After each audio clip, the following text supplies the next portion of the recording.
حضرت رفاع بن رافع کہتے ہیں کہ میں نے حضرت ابوبکر صدیق کو ممبر رسول پر یہ ارشاد فرماتے ہوئے سنا ہے کہ میں نے جناب رسول صلی اللہ علیہ وآلہ وسلم کو یہ فرماتے ہوئے سنا ہے۔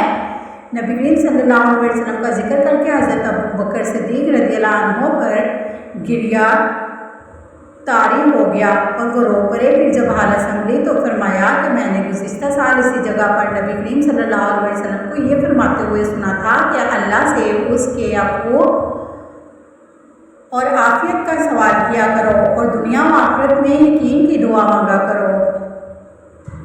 حضرت ابو طفیل رضی اللہ عنہ فرماتے ہیں میں نے رسول اللہ صلی اللہ علیہ وسلم کو جرانہ میں دیکھا۔ آپ صلی اللہ علیہ وآلہ وسلم کے پاس ایک خاتون آئی۔ میں ان دنوں چھوٹا بچہ تھا۔ وہ خاتون رسول اللہ صلی اللہ علیہ وآلہ وسلم کے قریب آئی۔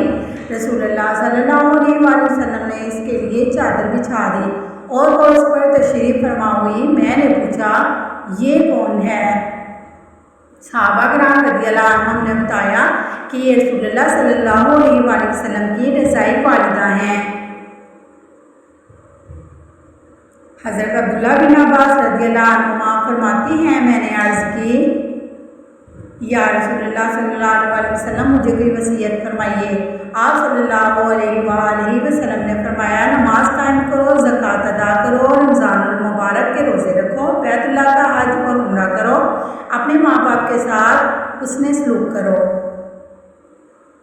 صلہ رحمی کرو اور مہمانوں کی خدمت کرو، بھلائی کا حکم دو، برائی سے منع کرو، ہمیشہ اہل حق کے ساتھ دو۔